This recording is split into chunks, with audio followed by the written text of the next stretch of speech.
Et nous aussi, on va ouvrir la parole de Dieu ensemble ce matin. Et j'aimerais vous inviter à ouvrir vos Bibles avec moi dans le livre de l'Ecclésiaste. Et ce matin, nous allons lire ensemble à partir du verset 4, du chapitre 4, verset 17, jusqu'au chapitre 5, verset 6. Il se peut que dans votre Bible, les versets soient découpés un peu différemment au niveau du chapitre 4 et 5, si c'est le cas. Donc, s'il n'y a pas de verset 17 dans votre Bible, dans le chapitre 4, ça va être le verset 1 du chapitre 5 et lire jusqu'au verset 7. On veut juste prendre le temps de donner des nouvelles de notre sœur Danielle Fauché, qui a subi une opération au genou cette semaine, jeudi. Elle m'a envoyé un petit message pour me dire que tout s'était bien déroulé et que ça va bien. Il reste maintenant juste la réhabilitation pour pouvoir marcher. Et donc, on rend grâce à Dieu pour sa bonne main sur elle pendant l'opération. Et aussi, on va certainement prendre le temps de prier pour ceux qui ne sont pas avec nous ce matin, qui ne peuvent pas être avec nous en raison d'un problème de santé quelconque ou pour toute autre raison. On va les remettre dans les mains du Seigneur. Mais juste avant, on va lire ensemble Ecclésiaste, chapitre 4, à partir du verset 17. La parole de Dieu dit ceci. « Prends garde à ton pied lorsque tu entres dans la maison de Dieu. Approche-toi pour écouter, plutôt que pour offrir le sacrifice des insensés, car ils ne savent pas qu'ils font le mal.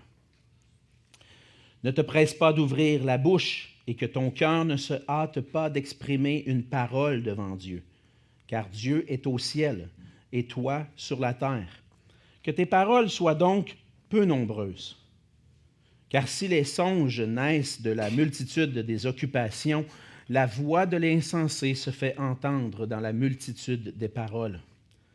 Lorsque tu as fait un vœu à Dieu, ne tarde pas à l'accomplir, car il n'aime pas les insensés. Accomplis le vœu que tu as fait. Mieux vaut pour toi ne point faire de vœu que d'en faire un et de ne pas l'accomplir. Ne permets pas à ta bouche de faire pécher ta chair, et ne dis pas en présence de l'envoyé que c'est une inadvertance. Pourquoi Dieu s'irriterait-il de tes paroles et détruirait-il l'ouvrage de tes mains? Car s'il y a des vanités dans la multitude des songes, il y en a aussi dans beaucoup de paroles. C'est pourquoi crains Dieu. » Et on va se courber dans un mot de prière. Oui, Seigneur notre Dieu, si on est devant toi ce matin, c'est seulement par ta grâce, par cette grâce que tu as manifestée pour nous en Jésus-Christ, où tu as manifesté ton amour envers nous, alors que nous étions encore des pécheurs. Christ est mort pour nous. Seigneur, alors que j'étais encore ton ennemi et que j'étais sans force pour pouvoir me sauver, toi, tu avais déjà pourvu à un moyen pour que je puisse être sauvé de mes péchés, sauvé de ma perdition éternelle à travers ce que ton Fils a accompli pour nous à la croix. Et Seigneur Jésus, on veut te remercier d'avoir accepté de quitter ton ciel pour venir sur la terre et venir mourir pour nos péchés et ainsi ouvrir pour nous la voie pour avoir accès à ce Dieu saint et puissant, à ce Dieu saint et juste. Non pas pour qu'on puisse être condamné, mais pour qu'on puisse s'approcher de lui avec confiance. Et c'est avec confiance, Seigneur, qu'on s'approche de toi ce matin, avec un cœur désireux de t'entendre nous parler. Oui, Seigneur, tu as demandé à ton serviteur et tu as placé cette responsabilité sur moi ce matin d'apporter le message de ta parole. Mais d'abord et avant tout, ce que l'on désire, Seigneur, c'est que toi, tu puisses nous parler, que tu nous parles, que tu parles à nos cœurs à travers ce passage. Qu'on puisse apprendre de toi, apprendre à marcher selon ta volonté, apprendre à te craindre, à marcher dans tes voies. Et Seigneur, il y a juste toi qui peux vraiment faire cet effet dans nos cœurs et transformer nos vies pour qu'elles puissent servir à ta gloire. Alors on te demande ton aide. Viens à notre secours, parce que c'est en toi qui est notre secours, notre refuge, et c'est à toi qu'on veut pleinement faire confiance.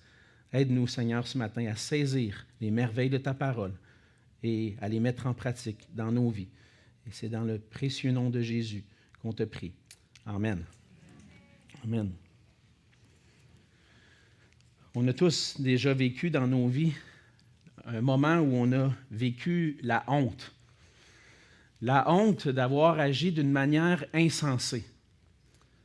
Je me souviens à certains moments, lorsque j'étais jeune, plus jeune, je vais le dire comme ça. Je ne suis pas très vieux encore, mais quand même, j'étais plus jeune. Et puis, ça m'arrivait souvent de me mettre les pieds dans les plats en raison d'avoir, parce que j'avais agi d'une manière insensée. Mais ce qui arrivait surtout aussi souvent, c'était de mettre les pieds dans les plats parce que j'avais parlé d'une manière insensée. Et bien souvent, on arrive devant des situations où on est bien dans l'embarras, puis surtout parce qu'on a parlé avant de réfléchir. On connaît bien le dicton qui dit de tourner sa langue 7 fois avant de parler, mais est-ce qu'on le pratique?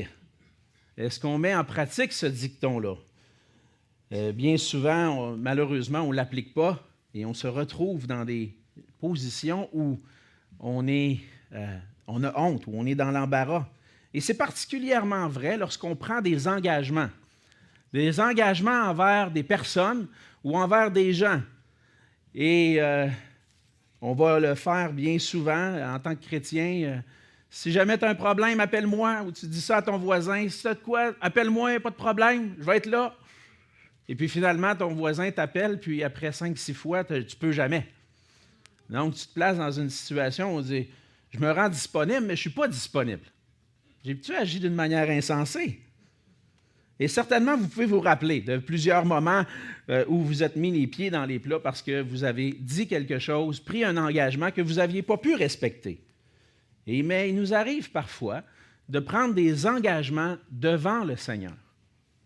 De faire ce qu'on voit dans le passage comme un vœu, un engagement, un serment, dire « Seigneur, je m'engage à… » Mais il arrive souvent que ces engagements-là ne soient pas réfléchis et qu'on se mette dans des problèmes. Et c'est le problème qui est particulièrement abordé dans le passage de ce matin. Vous savez, depuis quelque temps, on étudie le livre de l'Ecclésiaste. Et on voit dans l'Ecclésiaste, on a vu particulièrement dans les premiers chapitres et jusqu'à maintenant, que Salomon fait plusieurs observations sur la vie. Et on voit ces observations, des fois, un peu comme étant celui qui est détaché des choses, de regarder, de contempler et de considérer la vie sans Dieu. Et ce que Salomon en vient à dire, c'est que tout est vanité, tout est temporaire, tout est même futile. Dans une vie qui n'est pas dans la crainte de Dieu, tout est vanité. Mais dans les derniers chapitres qu'on a vus, particulièrement dans le chapitre 4 et dans le début du chapitre 5, on voit que Salomon nous amène à considérer le monde avec une perspective divine, selon le plan de Dieu. Et on voit que c'est seulement dans la crainte de Dieu qu'on peut réellement saisir et comprendre les réalités qui se trouvent dans notre monde. Dans le dernier chapitre, Salomon avait fait des observations, des énoncés sur ce qu'il voit autour de lui, entre autres en considérant l'oppression des hommes, le travail, la solitude, et puis, pour terminer, sur la politique. Et on voit que dans ces réflexions-là, Salomon observe des choses, mais en même temps, amène la sagesse pour voir le monde selon Dieu. Et de voir le monde selon Dieu, de marcher dans la crainte de Dieu, nous permet d'éviter des pièges. Et nous permet d'éviter des pièges qui nous placent dans des situations malheureuses et même désastreuses. Et dans le passage de ce matin, on voit qu'il est possible, lorsque on peut se placer dans l'embarras, qu'il est possible de se placer dans l'embarras même lorsqu'on se présente devant le Seigneur. Et ce matin, on va voir ensemble que marcher dans la crainte de Dieu nous conduit à veiller sur notre bouche lorsque nous sommes dans sa présence. Et particulièrement dans ce problème que Salomon aborde, 3 instructions pour éviter de pécher par notre bouche devant Dieu. C'est ce qu'on va voir ce matin. Premièrement, si on veut éviter de pécher par notre bouche devant le Seigneur, que ce soit par des paroles irréfléchies ou par un manque d'engagement, on doit avant tout écouter lorsque nous venons dans la présence de Dieu. Si on a quelque chose à faire, c'est premièrement se taire et écouter. Salomon commence au verset 17 en disant « Prends garde à ton pied lorsque tu entres dans la maison de Dieu. » Première instruction qu'on trouve dans le passage, il y en a plusieurs, mais la première, c'est « Prends garde. Prends garde à ton pied. » Donc, ce que Salomon donne comme instruction, et c'est ce qu'on voit souvent dans les Écritures, c'est de prendre garde à notre pied. Ce n'est pas nécessairement d'une manière littérale ou physique qu'on doit avoir quand tu arrives à la maison de Dieu. Attention de ne pas trébucher pour rentrer. Mais plutôt, ça fait référence à une image qu'on voit dans l'ensemble des Écritures qui compare la vie à une marche sur un chemin, sur un sentier. Hein? On connaît bien le psaume qui dit « Ta parole est une lampe à mes pieds, une lumière sur mon sentier. » Mais sur le sentier de la vie, alors que je marche puis j'avance et que je suis placé devant des situations, devant des choix, j'ai besoin de la parole de Dieu pour m'éclairer. Mais ce que Salomon est en train de dire, c'est que lorsque tu vas à la maison de Dieu, prends garde à ta conduite. Prends garde à la façon dont tu vas te conduire lorsque tu vas te présenter devant le Seigneur. En d'autres mots, porte attention à l'attitude de ton cœur. Porte attention aux actions que tu vas poser. Et c'est cette première mise en garde, première instruction que Salomon va donner, c'est « Prends garde à ta conduite lorsque tu entres dans la maison de Dieu. » Évidemment, dans l'Ancien Testament, on comprend que dans la maison de Dieu, ça fait référence au temple. Et les gens devaient porter une attention particulière à la façon dont ils allaient se présenter au temple. Et le temple était la maison de Dieu. Le temple était l'habitation de Dieu. Dieu habitait au temple et lorsque les gens allaient à la maison de Dieu, c'était pour être dans la présence de Dieu, pour rencontrer Dieu. Donc, ce que Salomon est en train de dire, c'est lorsque tu t'en vas rencontrer Dieu, tu t'en vas pas rencontrer n'importe qui. Tu t'en vas rencontrer le Dieu de l'univers. Et c'est une instruction très sage de dire, porte attention à ton attitude, à la façon dont tu agis lorsque tu te présentes, lorsque tu vas dans la présence de Dieu. Il était possible que certains venaient devant Dieu, et on le voit dans l'histoire de l'Ancien Testament, avec orgueil, sans porter attention à leur cœur ou à leur attitude, plutôt que de venir préparer avec une attitude d'adoration, de respect, de révérence, une attitude qui manifeste la crainte de Dieu. Certains pouvaient prendre ces moments-là à la légère et le faire plus par habitude, soit pour offrir un sacrifice d'une manière religieuse, parce qu'il faut le faire. Ah, la parole de Dieu nous dit qu'il faut aller offrir tel sacrifice au temple. On va y aller. On va accomplir nos devoirs, mais sans réellement penser à ce qu'ils étaient en train de faire. Ils se présentaient finalement devant le Seigneur avec une attitude insensée, irréfléchie. Et ce que Salomon est en train de donner comme instruction, c'est « prends garde ». Parce que tu ne peux pas te présenter devant Dieu n'importe comment. Avec une attitude irréfléchie, ça ne fonctionne pas. Mais tu dois venir dans la crainte, avec révérence. Et aujourd'hui, ça s'applique à nous aussi lorsqu'on se présente devant le Seigneur, que ce soit seul à la maison ou encore lorsqu'on vient dans la présence de Dieu à l'Église, avec son Église, où Dieu habite. L'Église est le temple de Dieu. Et Dieu habite au milieu de son peuple. Dieu est au milieu de nous. Et lorsqu'on se réunit ensemble comme assemblée, on doit veiller sur notre propre cœur. Qu'est-ce que je viens faire? Est-ce que je viens rencontrer le Dieu de l'univers? J'ai besoin de veiller sur mon cœur. Et une des manières que Salomon va dire, il va donner comme instruction, c'est fais attention à ton attitude, mais particulièrement cette attitude qui vient non pas pour parler devant Dieu, mais pour laisser Dieu parler. Il dit, ne te hâte pas, que ton cœur ne se hâte pas d'exprimer une parole devant Dieu. Et donc, ne te presse pas d'ouvrir la bouche. Il va dire à la fin du verset 17, approche-toi pour écouter plutôt que pour offrir les sacrifices des insensés. Le sacrifice des insensés, on peut le comprendre par la folie qui était sur leurs lèvres. Alors, lorsque tu viens dans la maison de Dieu, première chose, la priorité, c'est que je viens la bouche fermée. Je viens pour écouter. Dieu a le droit de parole en premier. C'est pour ça qu'on vient ensemble, en Église. On s'approche de Dieu pour l'écouter. Et l'attitude qui devrait nous animer, c'est lorsqu'on vient devant le Seigneur, c'est de dire, je viens pour recevoir l'instruction que Dieu veut me donner. Évidemment, dans le temple, les gens se présentaient au temple pour offrir des sacrifices, pour offrir des dons, des offrandes, pour offrir des louanges au Seigneur. On voit dans les psaumes plusieurs chants de louanges. Mais c'était aussi dans le temple que les gens recevaient, entendaient la parole de Dieu, la loi de Dieu qui était expliquée.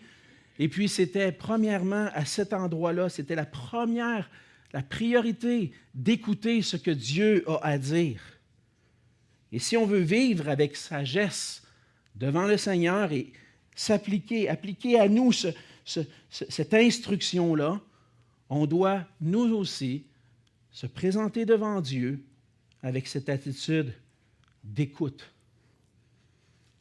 Et là, tu vas dire, oui, c'est bon, je viens à l'Église, je me présente devant le Seigneur, ou je prends un temps personnel avec le Seigneur chez moi, mais je n'entends pas Dieu. Bien, je connais un pasteur qui un jour il dit, si tu veux entendre Dieu te parler, ouvre ta Bible et lis à haute voix. Là, tu vas l'entendre te parler. Parce que le Seigneur parle à travers sa parole. C'est de cette façon-là que Dieu a voulu se révéler, se faire connaître à nous. Alors, si tu veux entendre Dieu, on a besoin d'ouvrir sa parole. Et c'est pour ça qu'on accorde une priorité importante à l'enseignement de la parole, des Écritures dans cette Église, à l'exposition des Écritures, pour exposer verset par verset, écouter ce que Dieu veut dire. Et on ne se laisse pas, comme Pierre l'a mentionné mercredi soir, on ne veut pas se laisser diriger à tout vent, tout côté, pour dire « Ah, ça va être populaire de parler de ça, on va parler de tel sujet, après ça, celui-là, puis les gens vont avoir du plaisir à entendre plusieurs sujets qui les touchent. » La priorité, c'est de faire entendre ce que Dieu a à dire. Et lorsqu'on choisit un livre comme l'Ecclésiaste et qu'on passe à travers un chapitre, un verset après l'autre, à l'expliquer, c'est parce que Dieu parle à travers sa parole et on veut que les peuples de Dieu entendent la parole de Dieu. Et lorsqu'on vient ensemble, on veut s'arrêter et dire, « Seigneur, je viens pour entendre ce que tu veux me dire. Je veux être à l'écoute. » Dans sa grâce, le Seigneur a établi des hommes qui ont été appelés par lui et doués pour enseigner la parole. On lit dans Éphésiens 4, un passage qui s'applique bien à l'Église. On l'a vu ensemble lorsqu'on a vu l'Épître aux Éphésiens, c'est-à-dire il a donné les uns comme apôtres, les autres comme prophètes, les autres comme évangélistes, les autres comme pasteurs et docteurs pour le perfectionnement des saints en vue de l'œuvre du ministère et de l'édification du corps de Christ, jusqu'à ce que nous soyons tous parvenus à l'unité de la foi et de la connaissance du Fils de Dieu, à l'état d'homme fait, mature, à la mesure de la stature parfaite de Christ. Ainsi, nous ne serons plus des enfants flottants et emportés à tout vent de doctrine par la tromperie des hommes, par leur ruse, dans les moyens de séduction, mais en professant la vérité dans l'amour, nous croîtrons à tous égards en celui qui est le chef, Christ.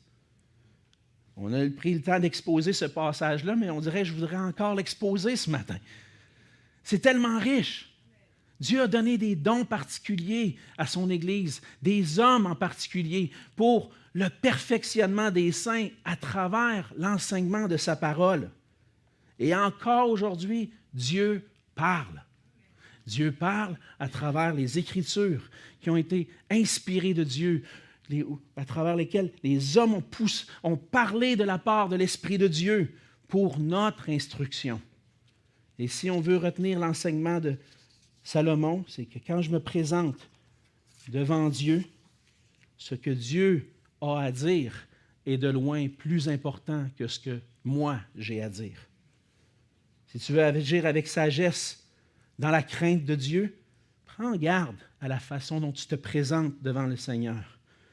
Assure-toi de ne pas venir devant lui comme un insensé, mais adopte plutôt une attitude d'humilité qui vient premièrement pour l'écouter. Et bibliquement, écouter signifie beaucoup plus que seulement entendre. Ça implique une écoute attentive de la parole de Dieu. Ça implique qu'on vient avec un cœur ouvert à recevoir sa parole. Et recevoir sa parole dans le but de lui obéir. Ce n'est pas seulement entendre de mes oreilles, mais c'est un cœur ouvert qui dit « Seigneur, parle-moi, parle-nous ». Et on doit chercher à la méditer sur ce qu'on entend le dimanche matin. Oui, on présente un message, 40, 45, des fois 50 minutes, mais est-ce que ça reste là? Ou est-ce que ça ne devient pas ma méditation pour le reste de la semaine? Où je veux repasser à mon cœur ce que j'ai reçu, la parole de Dieu. Et on veut chercher à la méditer, la comprendre. Seigneur, aide-moi à comprendre ta parole. Des fois, il y a tellement de choses difficiles à saisir. Et même moi, quand j'arrive devant un texte, parfois, je dis, Seigneur, qu'est-ce que tu veux dire par là? Je ne comprends pas exactement. Et puis, par la grâce de Dieu, Dieu a pourvu à des hommes plus doués que moi encore pour écrire sur les sujets. Puis là, je lis des commentaires, puis là, wow, OK, ça se rejoint. Oui, c'est ça que ça voulait dire. Je ne le comprenais pas comme ça avant. Mais Dieu pourvoit. Et puis, par sa grâce, le Seigneur nous aide à comprendre sa parole. Mais ça va un peu plus loin que ça aussi. Ça ne doit pas rester d'une manière cérébrale, seulement dans mon intellect. Je dois venir devant le Seigneur avec un désir d'écouter, mais dans le but d'être transformé par la parole de Dieu. Et c'est ce qu'on veut chaque semaine, ensemble. Seigneur, parle-nous pour qu'on puisse t'obéir. Et pour ça, il faut prendre garde à la façon dont on vient devant le Seigneur. Et ça m'amène à poser des questions personnelles que je me suis posées à moi-même cette semaine. Alexandre, avec quelle attitude tu viens à l'Église? Et vous savez, quand on a un travail à accomplir, des fois, on est orienté vers le travail qu'on accomplit. Ça, c'est ma tendance. Des fois, je viens à l'Église, puis j'ai une job à faire à matin. C'est moi le pasteur. Je fais ma job. C'est la tendance naturelle. Il faut que je prêche. Il faut que je dise bonjour aux gens. Il faut qu'on se parle, qu'on prenne du temps. Mais ultimement, est-ce que tu viens rencontrer ton Dieu chaque dimanche? Wow! C'est vrai. Seigneur, je veux prendre le temps de préparer mon cœur ce matin à venir te rencontrer, à avoir la bonne attitude. Est-ce que tu viens par habitude ou par tradition? Les bonnes habitudes, c'est pas mauvais. C'est bon d'avoir des bonnes habitudes. Mais on doit quand même veiller sur notre cœur. Si je le fais seulement par habitude, là, c'est dimanche matin, c'est prévu dans mon agenda, je vais à l'église ce matin, puis que j'en demeure là, est-ce que je viens rencontrer mon Dieu? Est-ce qu'on vient avec les bonnes motivations? Est-ce que je viens pour avoir du plaisir? Je vais rencontrer mes frères et sœurs. Mes amis, on va avoir du bon temps ensemble un matin. Ah, ça fait longtemps que je ne l'ai pas vue, elle, j'ai hâte de la voir. C'est bien. Mais je viens dans la présence de Dieu avant tout. Et puis, c'est bon qu'on puisse avoir cette communion fraternelle. Mais la question qui revient tout le temps, est-ce que je viens rencontrer mon Dieu avec un cœur disposé à écouter sa parole? Et tout ça dans le but de marcher dans la crainte de Dieu. Et ça, c'est la première instruction que Salomon donne. Et lorsque tu te présentes devant Dieu, n'agis pas comme un insensé. Viens premièrement pour écouter ce que Dieu a à dire, dans le but d'être enseigné, transformé, dans le but d'obéir. Deuxièmement, c'est possible de parler à Dieu lorsqu'on vient dans sa présence. Salomon n'a pas écarté ça. Mais on doit veiller sur notre bouche afin de parler avec sagesse devant le Seigneur. C'est l'instruction qu'on voit au verset 5. « Ne te presse pas d'ouvrir la bouche et que ton cœur ne se hâte pas d'exprimer une parole devant Dieu. » Tu as quelque chose à exprimer? Sois pas pressé. Presse-toi pas. Parce qu'il va donner une image pour comparer, puis nous aider à comprendre. Il va dire au verset 2, « Car si les songes naissent de la multitude des occupations, la voix de l'insensé se fait entendre dans la multitude des paroles. » Et au verset 6, cette image du songe vient pour conclure la section. « Car s'il y a des vanités dans la multitude des songes, il y en a aussi dans beaucoup de paroles. » C'est pourquoi crains Dieu. Plusieurs proverbes vont aborder cette idée de parler sans réfléchir. Et c'est notre tendance naturelle, je pense à chacun d'entre nous, de parler trop vite, de parler sans réfléchir. Et ça manifeste une difficulté qu'on a, c'est qu'on a de la difficulté à écouter. Il y avait un chant, puis je pense que c'était tiré d'un proverbe. Ça disait que la parole est d'argent, mais le silence est d'or. Donc, le silence, l'écoute, est plus précieuse que de parler. Et donc, Salomon met en garde de ne pas être empressé d'ouvrir la bouche devant le Seigneur. Donc, presse, il n'y a pas de presse. Tu viens devant le Seigneur, il n'y a pas de... Prends le temps de réfléchir, c'est ce que ça veut dire. Mais aussi, non seulement cela, il dit, fais attention de ne pas prononcer trop de paroles. Et c'est les versets 2 et 6 qui nous aident à comprendre. Lorsqu'on fait des rêves, vous avez tous, probablement, même cette semaine ou cette nuit, fait un rêve, puis en vous réveillant, dire « ça n'a pas de bon sens, ce rêve-là. C'est complètement stupide. Ça se peut pas, ça. » Tu sais, que tu dis, j'ai rêvé à mon prof de mathématiques quand au secondaire, qui est venu me voir à ma job pour me demander les clés de mon cabanon. C'est quoi ça veut dire, ça? Ça n'a aucun sens.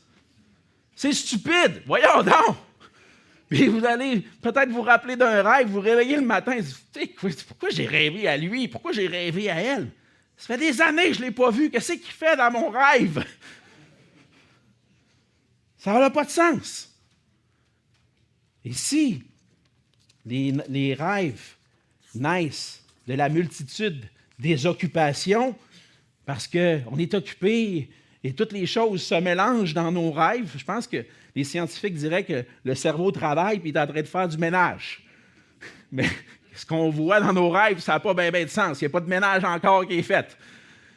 Mais il y a tellement d'idées que toutes les idées qui sont là dans notre tête ne font aucun sens dans nos rêves. Mais c'est la même chose avec les paroles. Tu peux te présenter devant le Seigneur avec plein de paroles à dire au Seigneur, plein d'engagements, plein de vœux que je veux dire à Dieu, mais tellement que tu en dis, ça n'a plus de sens. Ça n'a pas de sens. Et lorsqu'on prend le temps de regarder ce que la parole de Dieu enseigne, est-ce que je veux me présenter devant le Seigneur avec des paroles insensées? avec plein de paroles toutes mêlées. Non. S'il y a des vanités dans la multitude des songes, il y a beaucoup de vanité aussi dans la multitude des paroles. Salomon va dire dans les Proverbes, le Proverbe 10-19, celui qui parle beaucoup ne manque pas de péché, mais celui qui retient ses lèvres est un homme prudent. Et surtout lorsqu'on vient devant le Seigneur. On peut venir devant le Seigneur avec un cœur rempli de choses à dire au Seigneur. On peut venir avec des paroles de louange. « Ah, Seigneur, je veux te louer ce matin. On va chanter des chants, mais qui ne correspondent pas du tout à ma façon de vivre. »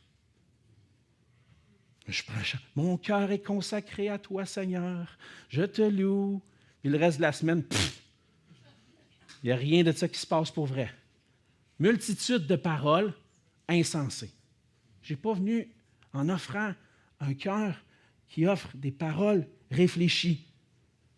Je peux venir devant le Seigneur avec des fausses repentances, des fausses confessions. « Ah, Seigneur, ah oui, j'ai péché hier, je te demande pardon. Tu as déjà planifié de recommencer. » Insensé. C'était comme ça que les gens se présentaient devant le Seigneur avec leur sacrifice au temple. Continuaient de pécher. « OK, on va cocher, j'ai offert tel sacrifice, je suis correct. » Mais continuaient de pécher le reste du temps. On peut offrir au Seigneur des paroles multiples dans nos prières. Tellement dire au Seigneur. J'ai tellement de choses à dire. Mais le Seigneur met en garde contre ça. Et on doit réaliser pour ça, ce que Salomon dit à la fin du verset 1, il dit « Car Dieu est au ciel et toi sur la terre, que tes paroles soient peu nombreuses. » En réalité, on doit réaliser qui est Dieu et qui nous sommes. Salomon montre la différence entre Dieu et nous, la grande différence. Dieu est au ciel. Toi, tu es sur la terre. Par là, du fait que le Seigneur est au-dessus de toutes choses. C'est lui qui règne, c'est lui qui possède l'autorité sur toutes choses. Mais il parle particulièrement du fait que Dieu est le saint, le juste, celui qui est au ciel et qui peut juger tes paroles. La sainteté et la justice de Dieu sont notre motivation pour ne pas parler avec empressement, pour ne pas multiplier les paroles. Lorsque je réalise qui est Dieu et ce Dieu saint, puis on voit des exemples de personnes dans les Écritures qui ont eu une vision de ce Dieu saint assis sur son trône, la première réaction, c'est de tomber à genoux devant sa face, puis de réaliser que moi, je ne suis pas un saint devant lui. Mais par la grâce de Dieu en Jésus-Christ, maintenant, par la foi en Jésus, on a été lavé de nos péchés. Puis on peut se présenter devant le Dieu saint, mais on doit continuer de se présenter devant lui avec crainte et avec révérence. C'est le Dieu saint, le juste. Devant le Seigneur, tu es mieux de te taire puis d'écouter. Mais on peut parler au Seigneur, parce que le Seigneur nous demande de lui offrir nos prières, nos supplications. Mais on doit le faire dans une attitude de crainte, de respect, de révérence. Et ça nous rappelle les paroles de Jésus concernant la prière en Matthieu 6, les versets 7 et 8. Il dit « En priant, ne multipliez pas de vaines paroles, comme les païens qui s'imaginent qu'à force de paroles, ils seront exaucés. Ne leur ressemblez pas, car votre Père sait de quoi vous avez besoin avant que vous le lui demandiez. » Je lisais à mon temps avec le Seigneur ce matin le psaume 139, le verset 4. Il n'est pas à l'écran parce que j'y ai pensé, je l'ai vu ce matin, puis j'ai dit « Ah, c'est bon, il faut le partager. » Avant même que la parole soit sur ma langue, le Seigneur la connaît déjà. Je n'ai pas besoin de venir avec plein de paroles, il connaît mon cœur. Mais je viens devant lui avec respect, puis je vais lui dire mon cœur. Mais le Seigneur n'a pas besoin de ma thèse de doctorat pour comprendre. Il a besoin d'une phrase. Il a besoin juste que j'offre mon cœur, des fois en une phrase. Seigneur, je t'aime. Aide-moi à t'aimer. Aide-moi à continuer de t'obéir. C'est suffisant. Il n'y a pas besoin de dire trop de paroles devant le Seigneur. Multiplie pas comme font les païens. Présente-toi avec une attitude réfléchie. Parce qu'on se présente devant le Dieu saint et juste. Et il nous faut éviter de faire entendre la voix des insensés. Alors prends ton temps avant de parler au Seigneur. Prends le temps d'écouter. Puis lorsque tu auras une parole à dire au Seigneur, bien souvent, c'est peut-être en réponse à ce que tu auras entendu de ce qu'il t'aura dit. Quand tu engages une conversation avec quelqu'un, peut-être que la personne va te parler d'un sujet de sa vie. Je ne sais pas, tu rencontres quelqu'un puis il te raconte, il te parle de la Coupe Stanley. Tiens, hein, c'est le sujet d'aujourd'hui. Ça va se décider demain soir. Hey, je ne sais pas si les Oilers vont gagner, hein? Ah, moi, hier, j'ai tondu ma pelouse. T'as-tu écouté ce qu'il vient de te dire? Toi, tu changes de sujet complètement. Tu n'as pas écouté. Mais si j'écoute le Seigneur, bien, je peux répondre selon ce qu'il m'aura dit. Et c'est souvent de cette façon-là qu'on doit commencer nos temps avec le Seigneur. Premièrement, écoutez ce que le Seigneur a à me dire. Puis lorsque le Seigneur me parle par sa parole, je ne ferme pas ma Bible pour dire « OK, c'est beau, Seigneur, là, à ce temps, je vais te défiler ma liste de requêtes que j'avais. » Non! Tu viens de lire les requêtes. C'est ça, les requêtes. Et Seigneur, j'ai besoin. Hey, je me présente devant toi trop souvent avec trop de paroles. Je te demande pardon, Seigneur. Je viens devant toi, puis je n'ai pas de sagesse. J'agis comme un insensé. Là, je dis pardon, Seigneur, pour ça. Seigneur, j'ai besoin de toi pour être plus sage. Pour que quand je prononce des paroles devant toi, ce ne soit pas des multiples paroles, mais que ça vienne vraiment d'un cœur qui te craint. C'est ça ma prière. Comprenez? On entre dans la présence de Dieu, on a un dialogue avec le Seigneur. Le Seigneur nous parle, on lui répond. Puis après ça, ça se peut que tu puisses te présenter devant lui et dire, Seigneur, j'ai besoin de ta sagesse. J'ai besoin de ton aide aussi aujourd'hui au travail pour agir avec sagesse. Je te prie pour un frère, je te prie pour une sœur qui puisse grandir en sagesse aussi. Puis je te prie que tu puisses l'aider dans son épreuve. Puis là, on peut apporter nos requêtes au Seigneur. Mais on est dans un dialogue aussi. Il ne faut pas oublier ça. Parle pas trop. Dis simplement ce que tu as à dire au Seigneur. Parce que trop parler devant le Seigneur met dans un autre piège. Et ce piège-là, c'est de prendre des engagements à la légère. Et c'est ce qui est abordé dans les versets 3 à 5. On doit accomplir les engagements que nous prenons devant le Seigneur. Et lorsqu'on prend un vœu devant le Seigneur, il faut l'accomplir. Et dans cette instruction-là, puis par plusieurs autres qu'on voit dans les Écritures, on voit la sagesse, que la sagesse de l'Ecclésiaste est fondée sur la parole de Dieu. Ce que Salomon apporte, ce n'est pas déconnecté du reste de la Bible. Il y a des instructions dans la loi de Dieu qui avaient été données, et l'Ecclésiaste est fondé dans le reste des Écritures qui précèdent, et même nous pointe vers ce qui va s'accomplir. Parce que le Seigneur avait donné des lois concernant les vœux. Dans Nombre 30, verset 3, on lit « Lorsqu'un homme fera un vœu à l'Éternel ou un serment pour se lier par un engagement, il ne violera point sa parole. Il agira selon tout ce qui est sorti de sa bouche. » Wow! Je fasse attention à ce que je dis au Seigneur. La même chose dans Deutéronome 23, les versets 21 à 23. « Si tu fais un vœu à l'Éternel, ton Dieu, tu ne tarderas point à l'accomplir, car l'Éternel, ton Dieu, t'en demanderait compte, et tu te chargerais d'un péché. Si tu t'abstiens de faire un vœu, tu ne commettras pas un péché. Mais tu observeras et tu accompliras ce qui sortira de tes lèvres. Par conséquent, les vœux que tu feras volontairement à l'Éternel, ton Dieu, et que ta bouche aura prononcé. » Donc, ce qu'on voit dans ça, c'est que le vœu, c'était un engagement pris devant le Seigneur. Et souvent, ça pouvait concerner d'offrir un sacrifice. Seigneur, je te prie pour telle situation. Et si tu réponds à ma prière, Seigneur, je vais faire ça. Et là, tu prenais un engagement. Et ce que Salomon dit, c'est pas que c'est mal de faire un vœu. Mais ce qui est mal, c'est de faire un vœu puis de ne pas l'accomplir. C'est là le danger. C'est pas péché de faire un vœu. On voit que Paul a fait un vœu dans le livre des Actes. On voit que les chrétiens faisaient des vœux devant le Seigneur aussi. Et ça peut être des vœux de sacrifice ou des vœux financiers. On voit que Ananias et Saphira avaient probablement fait un vœu qu'ils avaient prononcé devant. On va vendre le champ, puis on va donner tout l'argent. Ils se présentent. Finalement, ils n'ont pas donné tout l'argent. Puis ils mentent au Seigneur dans l'engagement qu'ils ont pris. Vous avez vu leur fin? Ils sont morts devant le Seigneur pour ne pas avoir respecté leur parole puis d'avoir menti au Seigneur. Alors, Salomon applique le danger de parler d'une manière insensée devant le Seigneur face aux engagements.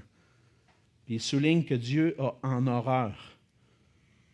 Il dit au verset 5, « Ne permets pas à ta bouche de faire pécher ta chair, et ne dis pas en présence de l'envoyé que c'est une inadvertance.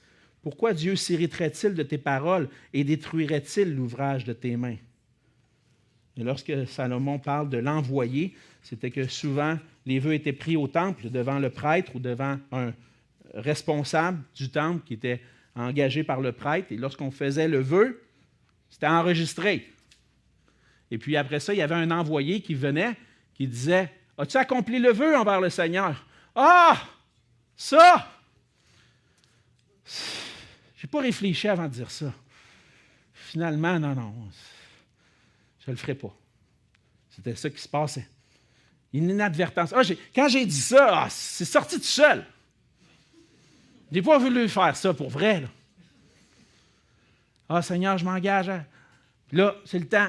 Mais OK, tu as des comptes à rendre. Hey, as-tu fait le vœu devant ça? Oh non. Regarde, oublie ça. Le Seigneur va comprendre. Le Seigneur va comprendre. Je vais demander pardon au Seigneur, il va comprendre. L'insensé. Oui, c'est vrai. Si on s'est engagé dans nos paroles et qu'on réalise réellement qu'on a été insensé, le Seigneur va nous pardonner. Mais fais attention. C'est ça la mise en garde ici. Et si je veux grandir dans ce que le Seigneur me demande, on va terminer avec ça parce que c'est trop important. On ne veut pas qu'il y ait de vanité dans nos paroles. Comment on doit faire? Crains Dieu. À la fin du verset 6. Crains Dieu. On l'a vu ensemble. Réalise qui est Dieu. La crainte de Dieu, c'est le commencement de la sagesse. La crainte de Dieu, c'est là que va commencer peut-être à avoir une sagesse qui va veiller sur ma bouche, va pouvoir veiller sur ma bouche. J'ai besoin de reconnaître qui il est, le saint et le juste. On a besoin de reconnaître qui nous sommes, des pécheurs. Pour craindre Dieu, je dois m'approcher de lui avec humilité, avec une attitude de repentance et recevoir la grâce de son pardon qu'il m'a offert en Jésus-Christ. Jésus-Christ a ouvert la voie pour que nous puissions craindre Dieu. Et la crainte de Dieu est possible à cause de ce que Jésus-Christ a accompli pour moi. C'est lui qui me permet d'approcher de Dieu. Il est mort à la croix pour nos péchés. Il a payé le prix que méritaient nos péchés. Il a payé la punition que méritaient nos péchés. Il le fait à notre place pour que nous, on puisse avoir le pardon de nos péchés et qu'on puisse se présenter devant le Dieu saint et juste, non pas comme des pécheurs, mais comme des justes à cause de Christ. La crainte de Dieu commence en s'approchant, en réalisant qui est Dieu, en réalisant qui je suis, et en voyant cette grâce qui m'est offerte en Jésus-Christ. Cette grâce qui répond à mon problème d'un pécheur perdu. Et je peux me présenter devant lui maintenant par sa grâce, par la foi, et je peux être entièrement pardonné. Mais ensuite de ça, le Seigneur nous donne aussi son esprit, qui nous aide à marcher dans la crainte de Dieu. Son esprit qui révèle sa parole, qui révèle sa volonté pour moi. L'esprit qui me donne un cœur désireux d'accomplir sa volonté. Donc, le Seigneur agit en nous par sa parole et son esprit et nous donne la sagesse pour qu'on puisse veiller sur notre bouche.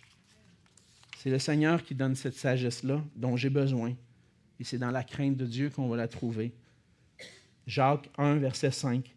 Si quelqu'un d'entre vous manque de sagesse, qu'il la demande à Dieu qui donne à tous, simplement et sans reproche, et elle lui sera donnée.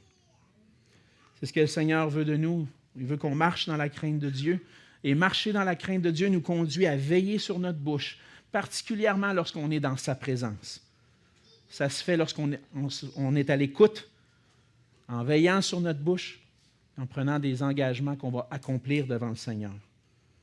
À la lumière de ce passage-là, ça se peut que tu aies un endroit où tu te dis « Oh, j'ai manqué. J'ai manqué devant le Seigneur. » Le Seigneur nous dit que si tu as péché par ta bouche, si tu t'es mis dans l'embarras, si tu as la honte d'avoir prononcé des paroles devant le Seigneur qui ont attiré un péché sur toi, il dit que si nous confessons nos péchés, il est fidèle et juste pour nous les pardonner et nous purifier de toute iniquité. Et on a besoin, même si on connaît bien ce verset, de l'appliquer dans ce domaine-là aussi. Et l'Ecclésiaste a été écrit pour notre instruction, pour qu'on apprenne des vanités qui se passent autour de nous, pour qu'on puisse saisir le plan de Dieu pour nos vies et qu'on puisse vivre dans la crainte de Dieu. On a tous besoin de grandir. Alors, frères et sœurs, venons devant lui avec peu de mots, en étant premièrement à l'écoute et en lui offrant nos cœurs et nos lèvres pour sa gloire. Prions. Seigneur notre Dieu, merci pour ta parole qui éclaire mon cœur, qui éclaire nos cœurs. Seigneur, ta parole éclaire notre sentier, mais aussi tu nous conduis pour qu'on puisse bien se conduire devant toi, Seigneur. Merci pour la grâce qu'on a de pouvoir se présenter devant toi par Jésus-Christ. Et maintenant, Seigneur, aide-nous à veiller sur nos lèvres pour que nos paroles soient peu nombreuses devant toi et qu'on soit à l'écoute de ta parole. Aide-nous à la mettre en pratique et aide-nous, Seigneur, à ne pas prendre des engagements à la légère, mais que tout ce qu'on désire faire pour toi puisse venir de toi et donne-nous la force d'accomplir les engagements que tu nous mets à cœur, Seigneur, pour qu'on puisse agir avec sagesse et non comme des insensés, pour qu'on puisse vivre pour ta gloire. Et c'est en Jésus que je te prie. Amen.